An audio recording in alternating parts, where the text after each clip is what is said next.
Hello, everybody, and welcome to episode number 55 of the Playoff Push podcast. I'm your host, Jack Dobbins. First episode inside of my dorm room. And today I'm joined by a very special guest, University of Texas outfielder Aiden Robbins. How are you doing today? Doing great, bro. Doing great. I'm glad to be here. Of course, man, it's nice talking to you again. I mean, it's been like a little while since you've been back at school, back at Holy Ghost Prep. Yeah. We overlapped in the baseball program for a couple years, really quick. But I mean, you were insane at Ghost. I mean, probably the best player in that system at the time. Batted 414 over your varsity career, including a 438 batting average and a 945 OPS in your senior year. How do you think that HGP shaped your leadership and your skills on and off the field? It was a great opportunity, a great experience. I actually didn't go to Holy Ghost my freshman year, and when I transferred after COVID, it was just like I felt the brotherhood, and it was just a calling that I had. And I wouldn't change the way my career has gone. Great opportunity to, be with the boys all day and make those connections, and it really just inspired me to become a leader on in college too. And it was a great experience, and I wish I could go back. It was a great time. It was a great time. Exactly. One of my favorite times from your tenure was leading Ghost to that championship game, the state championship game in 2022, I believe it was. Yeah. What do you think the team's mindset was like heading into that championship game, and how did you personally perform under the pressure? We as a team, we just try to get the job done. It was for all the guys before us and everybody else after us. So we and unfortunately didn't get that last win, but it was just the brotherhood and the collectiveness of trying to win something. It was awesome. And taking down Bonner before the game in the semifinals, that was a little boost to our ego a little bit because they'd bounced us the year before that.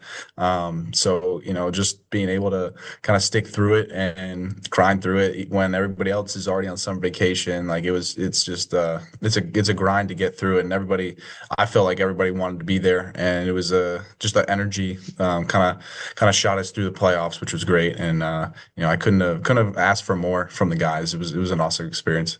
Yeah, taking down Bonner is always nice. I mean, a very competitive organization in their own right. Yeah. And, we ended up getting the job done just a couple years later Yeah. with, Yeah. the team we have now with Keyser and Rosado and Davis and Burkhardt and all those guys. You still keeping in touch with the younger guys and now Oh coming yeah. up through the system? Oh yeah, they were great when I was there. They're growing up a little bit now. They're going in their senior year, so it's crazy to think about. It was I was there 3 years ago. It's a crazy experience, and I wish I could go back. Honestly, I said that before, and it was just that being in high school it's a lot different than being in college, and you'll see that as you go through. But just be like the baseball is the same, but just the way you go about your business is a little different. So it was good. Absolutely. Leaving Ghost and heading over to your freshman year at Seton Hall, you hit 302, led the team in slugging, tied for the most homers, and then as a sophomore, you exploded, had a 442 average and a 652 slugging. What adjustments do you think you made to credit for the significant leap between freshman and sophomore year? Just taking on that leadership role and knowing that I was the best person on the field at all times. Kind of keeping that confidence with me and bringing it to my sophomore year.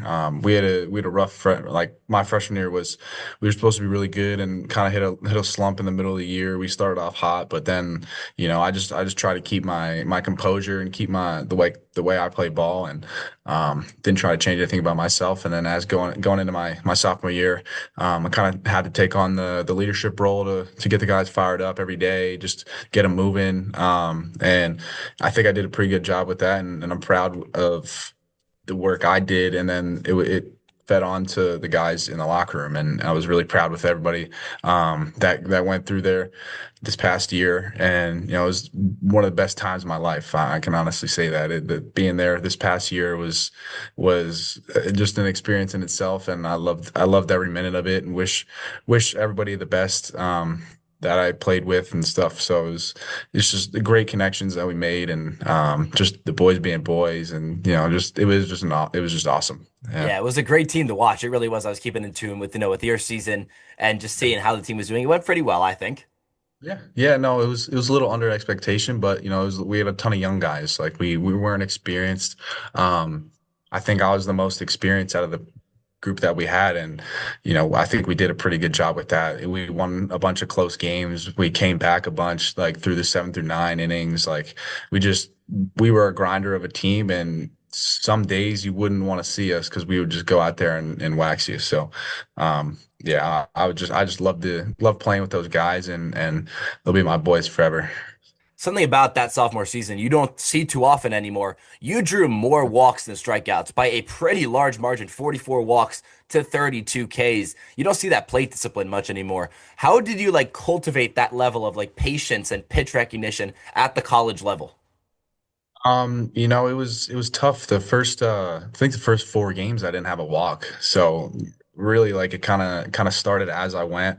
Our pitching coach there, Jimmy Moran, he actually like came up to me after the first weekend and a half. We were in Cal Poly, and he was just like, they don't want to throw to you. You have to act like, I mean, you don't have to hit every pitch. You don't have to swing at everything. So like just relax in there, do your thing. Like how good you are. So he just was really confident in my ability, and it helped actually. Didn't have to swing at every pitch. I didn't have to try and hit a homer every time. All I had to do is just take pitches where the guy's arm out, and eventually I'll get my pitch. And most of the time it was either a single or a double or a triple or a walk. A walk helps the team in a lot of ways just because it gets guys keep filtering through the lineup. And I tried to be a leader with my example of playing on the field. And I tried my hardest to just be a team guy. So yeah. When it comes to offensive production, I mean, with the single and double and triple and everything you said, you see yourself in the Seton Hall record books quite frequently next to names like, Craig Biggio and Yeah. Mo Vaughn. Like, how does it feel to have those legendary MLB names right next to you in those record books to hope that you can eventually get there one day? It's awesome, just seeing those names. It brings a lot to you, and just the amount of history that we have at the school was a lot to kind of work for. And seeing myself in the record books is pretty awesome. It's a dream come true. I committed right there when I was sophomore in high school, and it was just like something that I knew I could do. Even for like freshman year, I got Tommy John in October, and I was just it was like the hardest time of my life because I knew that I could be out there playing and showing out my best stuff. And when I got my opportunity to play, like I really, really took that and ran with it. And I just all I try to do is just be the team guy. Like I try to be as selfless as possible, and it worked out for me. And now I'm here at Texas, and I love this place too. I can't even think right now. It's so crazy to kind of think that I'm here, like in this place. And there's a lot of success here, a lot of history here, and I'm just fortunate enough to just be a little part of it. Very high tier program. We'll get there in like just a tiny, tiny bit. But one Yeah. more question about Seton Hall, one more question about Harwich, and then we'll get to the Texas stuff. Yeah. But the last Seton Hall question, I mean, you put up a 988 fielding percentage over your 2 seasons, 0 errors to your name in 2025. What's your defensive approach? Run out there and get the ball. Honestly, it's as soon as the ball goes up, I got to make my angles right, get my first step in, and just track it down. I actually didn't know I didn't have an error this year. That's actually pretty interesting. I, it's pretty solid. The best way to keep your batting average up is to play good defense, because then it doesn't, like, if you make an error, you sometimes can bleed into your hitting. So every time I would get out there, I'd just try and track it down, make it easier on the pitchers, and just try and get out there and hit. So yeah, Exactly. Then you yeah, head over to Harwich for your summer league in the Cape Cod League, a league that I hope to work with soon enough. I've sent in some internship applications. yeah. We can hope those work. But anyway, this year you won the batting title for the league in addition to team MVP, 6 homers, 307 batting average, and a 936 OPS. How would you describe the competition there? It's not, just one team playing one team. You're playing guys from all different schools. How do you think it's Yeah. impacted you? It's impacted me a lot. Like it's in very positive ways. Just being in that scene, seeing all the fans in the different schools that you're playing against, the different arms, like it's the best baseball that you can be playing. And I was fortunate enough to be up there after my freshman year and win a championship with Harwich, and then go back this year, play a full season, and really just take off with my career. Like I got a lot of exposure there, which really helped me out. And just the level of competition is just so strong there.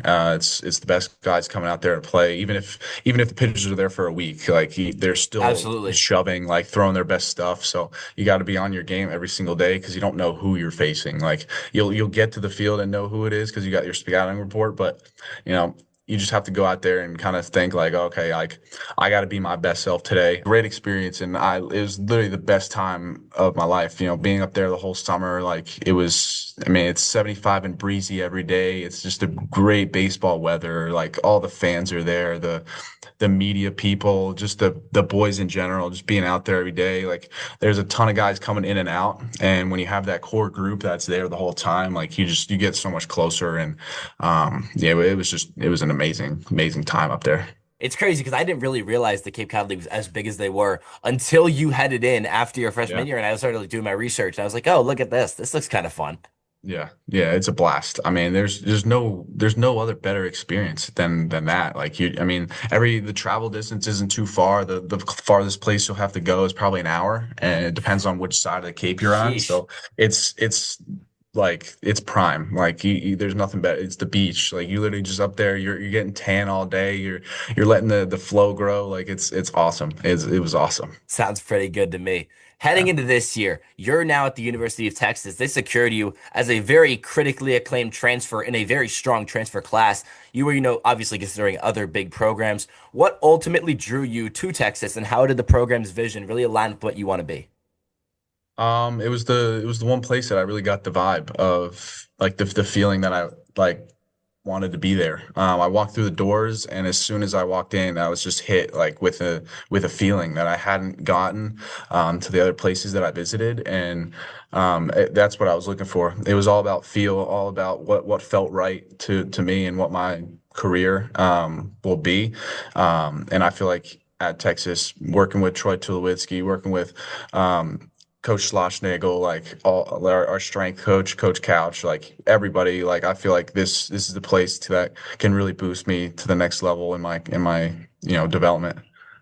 I mean, Texas is the best of the best. I mean, one of the biggest baseball programs in the entire nation, a ton of tradition behind the Yeah. program. How are you preparing to really make that instant impact and put your name in the record books there as well?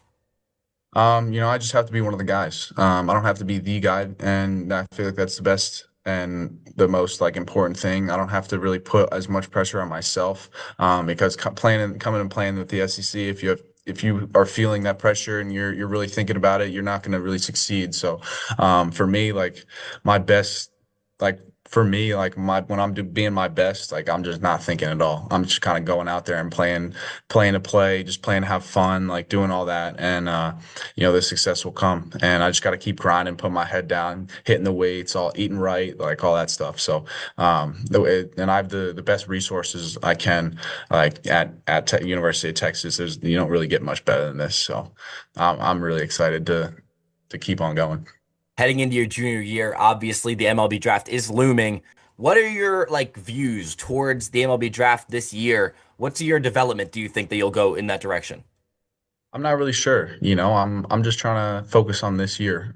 Take it one day at a time, one workout at a time, one hitting session at a time, just to try and get better at my craft. Just learning from Troy, and like it's just there's I can't really say much about it because I've only been here for Absolutely. like 2 weeks, so it's crazy. Like just the overall vibe I'm getting from the team, the coaches, like everything. Like it's just a one in a lifetime experience. I'm really just trying to take it by the hand and just walk with it. So yeah, it's crazy. Like the tradition here is unlike any other. I've never felt it before. And when I walked into the room, we had like a big like ballroom like type dinner, and just seeing all the amount of success that we've had as a school, like just seeing the history and all like the championships won from each sport. Like we had a dude win a gold medal this year in like swimming, like which is Look crazy. at Like that. they're competing in Olympics. There's people winning, like softball won a national championship this past year. We had there. I mean, there's just success walking all around this place, and like you wouldn't know it because nobody's really like boasting about it. Like everybody's really humble here, and that's what you got to do to win championships. So yeah. my final question to you is going to be for the people listening who may be like unfamiliar with your game, may not have, been near Ghost, may not have been near Seton Hall. What do you want them to know about you as a ball player and as a person?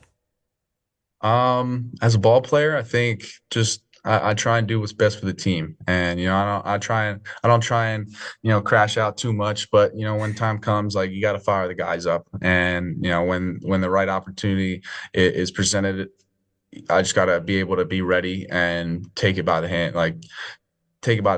And each moment means more and more as you go on through the season.